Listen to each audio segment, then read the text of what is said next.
तो ध्यान दो बच्चों, इलेक्ट्रिसिटी के क्लास में आज हम लोग पढ़ने वाले हैं पावर, एनर्जी, हीटिंग इफेक्ट, इस सब के बारे में। तो देखो बच्चों क्या होता है, तो किसी भी कंडक्टर को अगर हम एक सेल या बैटरी से कनेक्ट करते हैं, किसी भी कंडक्टर को अगर हम सेल या बैटरी से कनेक्ट करते हैं तो एक पोटेंशियल डिफरेंस क्रिएट करते हैं, जिसके कारण इलेक्ट्रॉन जो है वह लो पोटेंशियल से हाई पोटेंशियल तक इलेक्ट्रिक फील्ड के अगेंस्ट में मूव करता है, जबकि सर्किट को पूरा करने के लिए उसे एक समय ऐसा होगा कि हाई टू लो मूव करना पड़ेगा। यानी कि सेल के अंदर within the cell electric force से बड़ा फोर्स लगाकर इलेक्ट्रॉन को उल्टा मूव कराना पड़ेगा। इस दौरान सेल के अंदर जो एक्सटर्नल एनर्जी है, केमिकल एनर्जी, वह इलेक्ट्रिकल एनर्जी में बदलकर इस इलेक्ट्रॉन को मूव कराता है और यहाँ इलेक्ट्रिक फोर्स पर केमिकल फोर्स डोमिनेट करता है। क्लियर? तो दोनों सेल के बीच में जो पोटेंशियल डिफरेंस होता है, जब कोई करंट ना बहे तो उसे ईएमएफ ऑफ सेल कहते हैं। सेल का एक पोटेंशियल होता है, जब कोई भी पोटेंशियल डिफरेंस होता है, जब कोई करंट नहीं बहता है, उसे हम ईएमएफ कहते हैं। तो देखो बच्चों क्या होता है कि इस तरह से मान लो पाथ है, इस तरह से चार्ज मूव कर रहा है, तो इधर से इधर उसको फेवरेबल कंडीशन है, चार्ज मूव कर रहा है, लेकिन सर्किट को पूरा करने के लिए एक समय अनफेवरेबल कंडीशन में भी उसे मूव करना होगा। माने इधर से इधर इलेक्ट्रॉन आया आया आया यहाँ तक आया, फिर उसको यहाँ से यहाँ तक उल्टा मूव करना पड़ेगा, तो सेल की एनर्जी से मूव करेगा। तो सेल की एनर्जी से मूव करता है, तो सेल अपना एनर्जी दे के इसको मूव कराता है, तो अपना एनर्जी कम करता है। ठीक है? चार्ज Q, चार्ज मान लो Q है, moves through potential difference V, potential difference V। Charge Q को पोटेंशियल डिफरेंस V से उल्टा मूव कराना है अगर, तो एक्सटर्नल वर्क डन जो होगा, एक्सटर्नल वर्क डन जो होगा बच्चों, वह होगा Q इंटू V। क्योंकि पोटेंशियल डिफरेंस जो होता है ना बाबू, पोटेंशियल डिफरेंस जो होता है वह V बराबर होता है work by charge. Unit charge को मूव कराने में जो वर्क डन हम करते हैं वही पोटेंशियल डिफरेंस कहलाता है। तो पोटेंशियल जो होता है वर्क बाई चार्ज होता है, dV बराबर dW बाई Q होता है, तो वर्क बराबर Q इंटू V हो जाएगा। तो पावर निकालेंगे, एक्सटर्नल पावर माने कितना पावर लगाकर हम किसी Q चार्ज को मूव कराएंगे, तो QV बाई T लिखना पड़ेगा, work by time. Q by T को हम करंट लिख देंगे, करंट I इंटू V। तो यानी कि कोई भी सेल का पावर डिसिपेटेड बाई सेल जो आया, P बराबर V I आया।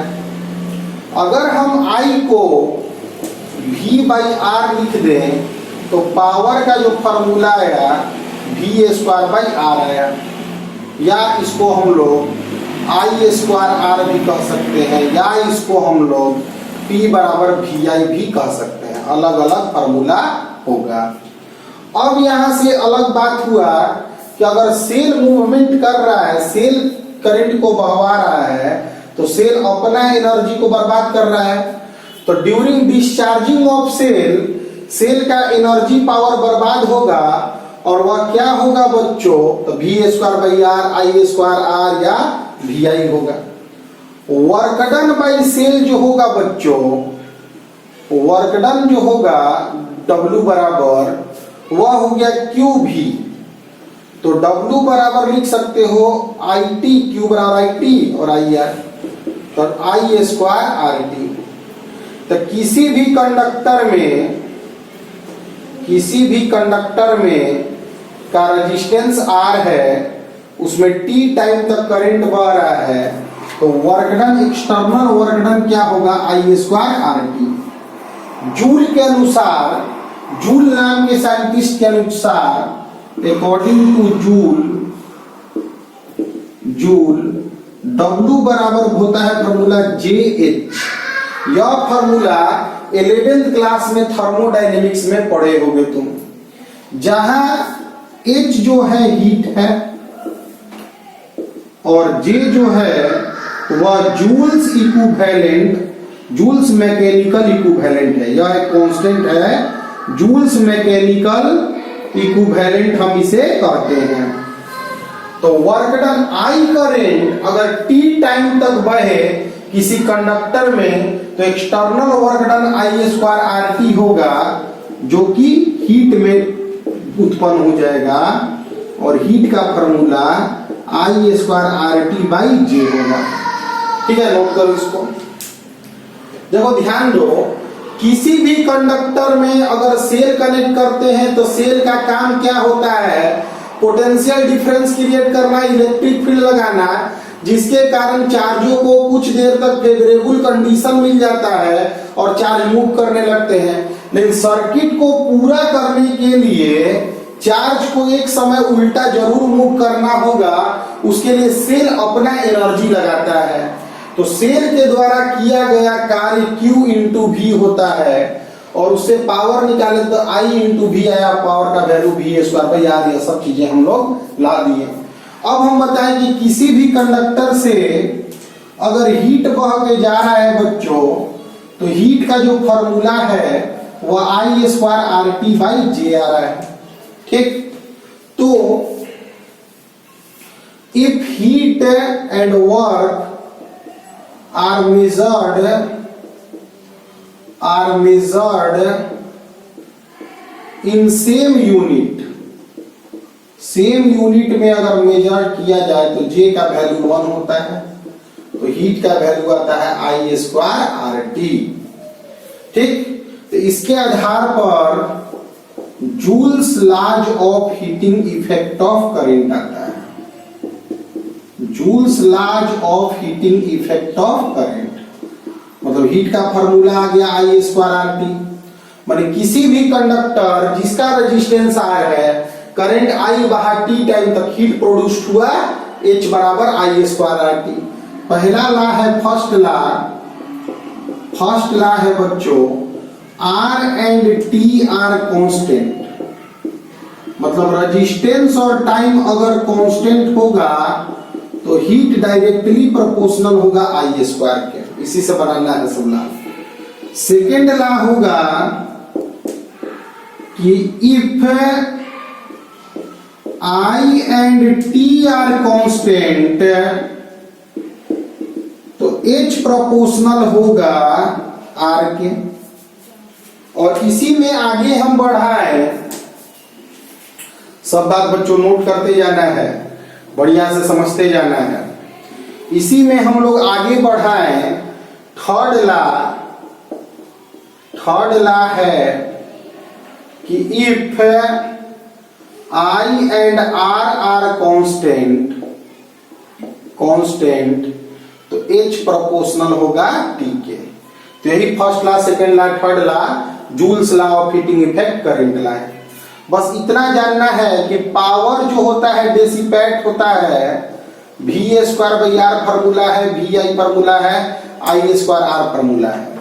वर्क डन का formula Q into V I square RT होता है, हीट का formula I square RT by J होता है। यह सब टर्म बच्चों याद रखना है। यहाँ नोटेड दैट कि कांस्टेंट करंट बह रहा है, क्योंकि वेरिएबल होगा तो फिर इंटीग्रेशन वगैरह लगा के सब बदलना पड़ जाएगा। ठीक है, इसको हटा दे रहे हैं। नोट्स बनाते जाओगे, चीजों को नोट करते जाओगे, समझते जाओगे तो ही ज्यादा अच्छा होगा बच्चों। ध्यान दो कि एक बल्ब है, एक बल्ब दिया हुआ है, यह बल्ब जो है इस पर लिखा हुआ क्या है 100 वाट और 220 वोल्ट। इसके लिखने का मतलब यह है कि एट 220 वोल्ट, मतलब इतना वोल्टेज बल्ब को देंगे, इतना पोटेंशियल डिफरेंस बल्ब को देंगे तो बल्ब कंज्यूम्स 100 वाट पावर। इसके लिखने का मतलब यानी पावर इसका 100 वाट नहीं है, 100 वाट पावर होने के लिए इसको 220 वोल्ट पे देना पड़ेगा। ऐसा नहीं कि कभी भी इसको जोड़ोगे तो वह 100 वाट की पावर देगा। मान लो बच्चों इसी बल्ब को हम लोग 110 वोल्ट पर जोड़ देते हैं, इस बल्ब का कनेक्शन 110 वोल्ट पे कर देते हैं तो पावर क्या होगा। सवाल समझो, क्वेश्चन कहने का मतलब यह है बच्चों कि अगर बल्ब को 220 वोल्ट पे जोड़ रहे थे तो 100 वाट पावर दे रहा था, और उसी सेम बल्ब को अगर हम 110 वोल्ट पर जोड़ दे तब पावर क्या होगा हमें बताना है। तो देखो बल्ब उठा के यहां से यहां कनेक्शन किए तो वोल्टेज बदल गया तो पावर बदल गया। बल्ब नहीं बदला तो बल्ब का कैरेक्टर नहीं बदला, और बल्ब का कैरेक्टर है रेजिस्टेंस, यानी क्या नहीं बदला रेजिस्टेंस। तो देखो बच्चों P बराबर V² R होता है, जानते हो। तो R बराबर होता है बच्चों V² बटा P, 220 गुने 220 100 आ गया, R बराबर 484 ओम। यानी इस बल्ब का रेजिस्टेंस 484 ओम है। यानी कभी भी किसी बल्ब पर यह डाटा दिया रहता है ना, तो एक्चुअली इस डाटा का प्रयोग करके क्या निकालना है रेजिस्टेंस, और रेजिस्टेंस निकालने के लिए ही यह काम हो रहा है। अब यहां आ जाओ, पावर बराबर क्या होता है तो V²R। V के जगह पे 110 गुने 110 बटा 484, ठीक है। तो यहां से काटेंगे, अगर 484 को 22 गुने 22 लिख दे रहे हैं, 22 × 5 = 110, 22 × 5 = 110, 25 वाट। इसका अर्थ यह हुआ बच्चों कि अगर हम पावर निकालना है, वोल्टेज बदलेगा तो पावर भी साथ साथ बदलेगा, लेकिन क्या नहीं बदलेगा, बल्ब नहीं बदला, बल्ब नहीं बदला तो रेजिस्टेंस नहीं बदला। कौन ज्यादा ब्राइटनेस दिखाएगा तो पावर जो ज्यादा कंज्यूम करेगा वह ज्यादा ब्राइटनेस छोड़ेगा। कौन ज्यादा चमकेगा तो पावर डायरेक्टली प्रोपोर्शनल होगा ब्राइटनेस के। तो कौन ज्यादा पावर दिया है तो यह 100 वाट, इसलिए यह ज्यादा ब्राइटनेस देगा। तो बल्ब कभी भी ऐसा क्वेश्चन पूछ देगा विच बल्ब ग्लोज मोर गिव्स मोर ब्राइटनेस, ठीक है, कौन सा बल्ब ज्यादा ग्लो कर रहा है, तो बल्ब वही ज्यादा ग्लो करता है जो ज्यादा पावर खाता है। और पावर निकालने का तरीका तुमको अभी हम समझा दिए। हटाएं इसको बच्चों, बहुत ही इंपॉर्टेंट बात है। इसमें तुमको पावर, देखो आज की क्लास में तुमको पावर बताएं, वर्क डन बताएं, हीटिंग इफेक्ट ऑफ करंट बताएं, यह सब टर्म भी हम तुम लोग को समझा दिए। धीरे धीरे बड़े क्वेश्चंस को भी बताएंगे, सभी सर्किट्स को भी बताएंगे, केवल ध्यान पूर्वक मेहनत से समझते रहना है। ध्यान दो बच्चों, क्वेश्चन है एक बल्ब है और यहां पे एक बल्ब है, एक बल्ब है ए और एक बल्ब है बी। बल्ब ए के बारे में दिया हुआ है, बल्ब ए के बारे में दिया हुआ है कि यह 100 वाट है 220 वोल्ट पर, और यह दिया हुआ है 50 वाट 220 वोल्ट पर। यहां पे एक बैटरी जोड़ दिए हैं जो 220 वोल्ट का है, ठीक। तो कौन बल्ब ज्यादा ग्लो करेगा, तो कहने का मतलब 220 वोल्ट जोड़े हो तो यहां कुछ वोल्टेज जाएगा V1, यहां कुछ वोल्टेज जाएगा V2, अब V1 + V2 220 वोल्ट होगा। देखने से तो लग रहा था कि 220 पे जोड़े हैं तो इसका पावर 100 वोल्ट होगा, इसका 50 होगा, लेकिन एक्चुअली इसका पावर अलग होगा, इसका पावर अलग होगा, क्योंकि 100 वाट पावर कब होता है इसका बल्ब ए का 100 वाट पावर कब होता, जब इसको अकेले 220 वोल्ट से जोड़ते हैं, तब यह 100 वाट पावर देता है। अब बल्ब बी को अकेले जब 220 वोल्ट से जोड़ते हैं, अकेले 220 वोल्ट, इसके क्रॉस पोटेंशियल डिफरेंस 220 देते हैं, तब यह 50 वाट देता है। यह लैंग्वेज लिखने का अर्थ समझ लो बच्चों ध्यान से। इसका अर्थ सिर्फ और सिर्फ रेजिस्टेंस निकालने के लिए होता है। तो resistance of A V square by P होता है ना, बटा 484 ओम। रेजिस्टेंस ऑफ बी 220 गुने 220 बटा 50, मतलब यहां से काटेंगे, ध्यान दो बच्चों, यहाँ 2 से मल्टीप्लाई कर दे रहे हैं, 100 हो जाएगा। यह हो गया 484 गुना 2 यानी 484 इंटू 2 869 इतना ओम है। तो इसका रेजिस्टेंस अगर आर आया तो इसका 2R आ गया। करंट तो सेम बह रहा है, तो इसका वोल्टेज होगा IR, इसका I गुने 2R। ठीक, तो V1 प्लस V2 है 220 वोल्ट, तो 3IR 220 आ गया, तो IR आ गया 220 बटा 3। मतलब वोल्टेज ए बल्ब पर 220 बटा 3 वोल्ट आया, अब बी वोल्ट पे वोल्टेज आया 440 बटा 3 वोल्ट।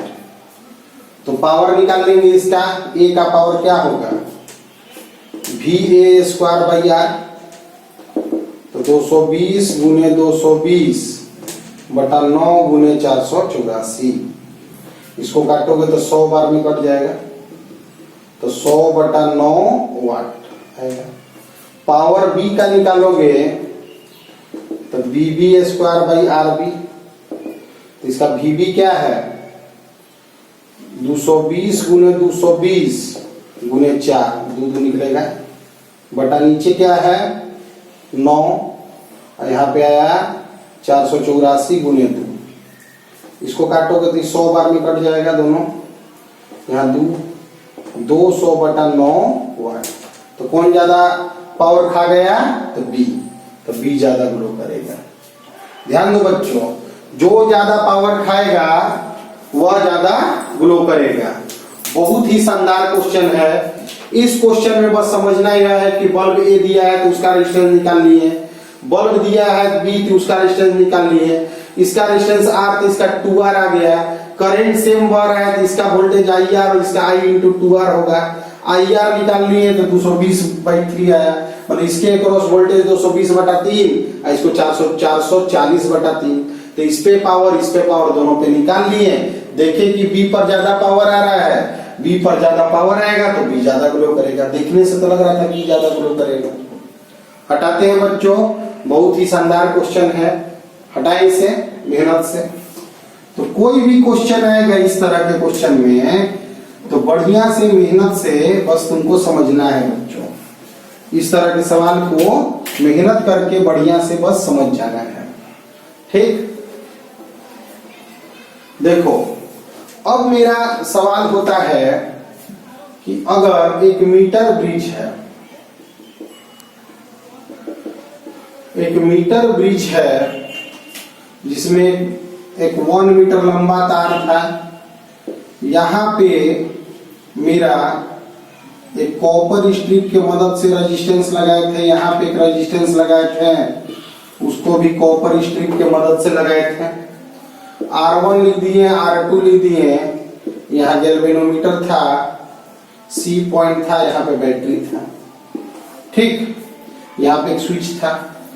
बैटरी और गैल्वेनोमीटर, देखो गैल्वेनोमीटर रीडिंग 0 है, गैल्वेनोमीटर का रीडिंग 0 है, इसका मतलब यहाँ पे वोल्टेज P पर और वोल्टेज C पर बराबर है। जब बैलेंस कंडीशन बनेगा और बैटरी और गैल्वेनोमीटर को बदल देंगे जगह, तो यहाँ पोटेंशियल डिफरेंस तो है नहीं, इसलिए फिर कोई करंट बहेगा नहीं, तो फिर भी गैल्वेनोमीटर रीडिंग 0 होगा। तो बहुत इंपॉर्टेंट बात है, ठीक ना। एट बैलेंस्ड पोजीशन कब होता है? जब गैल्वेनोमीटर का रीडिंग नहीं होता है। और गैल्वेनोमीटर का रीडिंग कब नहीं होता है? जब वोल्टेज P पर और वोल्टेज C पर बराबर हो। At balanced position if galvanometer and battery position are interchanged. Battery position और गैल्वेनोमीटर के पोजीशन को अगर हम बदल दें, then reading of galvanometer is 0, फिर भी 0 होगा। क्यों होगा 0? क्योंकि जब पोटेंशियल डिफरेंस ही नहीं है तो कोई करंट ही बैटरी से नहीं बहेगा, और कोई करंट जब नहीं बहेगा तो रीडिंग फिर क्या होगा बच्चों? 0 होगा। इस पे ज्यादा क्वेश्चन होता नहीं है, बस यहाँ पे L 100 minus L R1 by L R2 by 100 minus L पे हम लोग क्वेश्चन इस पे बना लेते हैं। यहाँ पे अलग अलग कॉम्बिनेशन दे देगा तो पहले उसका कॉम्बिनेशन निकाल लेंगे, यहाँ पे अलग अलग कॉम्बिनेशन देगा तो उसका कॉम्बिनेशन निकाल लेंगे। इस तरह का क्वेश्चन कोई खास सवाल होता नहीं है बच्चों। कभी कभी क्या होता है कि दोनों को इंटरचेंज करके बैलेंसिंग लेंथ अलग अलग दे देगा, तो उसके हिसाब से क्वेश्चन बनाना पड़ेगा। थोड़ा मेहनत करके इस चीज को समझ लेना बच्चों। इसमें एक और बात होता है कि करंट यहाँ आता है, इसका करंट नहीं देता है, तो इसका करंट नहीं देता है तो एरर हो जाता है। तो इसको एग्जाम में बोलता है इंड करेक्शन फॉर ए, मान लो दे दिया 2 centimetre, end correction of for B point दे दिया 1 सेंटीमीटर। इसका मतलब हुआ कि यहाँ जो लेंथ L है इसमें 2 सेंटीमीटर जोड़ दो, और यहाँ जो लेंथ 100 माइनस L है उसमें 1 सेंटीमीटर जोड़ दो। तो फार्मूला यहाँ हो जाएगा R1 by L plus 2 centimetre और R2 by 100 minus L plus 1 centimetre. End correction देने का मतलब इस लेंथ को जोड़ो, उसके हिसाब से लेंथ का वैल्यू दिया रहता है। उससे तुम्हारा एक अननोन रेजिस्टेंस होगा, एडवांस में आया हुआ क्वेश्चन है, ऐसा क्वेश्चन पूछता है बच्चों। तो यह बहुत ही शानदार और बहुत ही साधारण टाइप के टॉपिक्स हैं। इसमें बच्चों मेहनत करना पड़ेगा तुम्हें।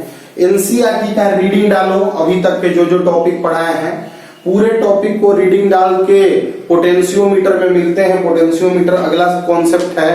पोटेंशियोमीटर के बाद हम लोग किरचॉफ वोल्टेज लॉ पर फिर से न्यूमेरिकल कराएंगे, वी टेस्ट ऑन ब्रिज पर न्यूमेरिकल कराएंगे, और सिमेट्रिसिटी ऑफ रेजिस्टेंस पे न्यूमेरिकल कराएंगे। मतलब 4 वीडियोज और तुम लोग को जाएंगे इस चैप्टर में कंप्लीट होने। उसके बाद एचसी वर्मा का न्यूमेरिकल को भी डिस्कस करना बाकी है। फिर एनसीईआरटी का न्यूमेरिकल डिस्कस तो जल्दी से हो जाएगा इस चैप्टर में। कॉन्सेप्ट को बढ़िया से पढ़ो। मिलते हैं नेक्स्ट क्लास में।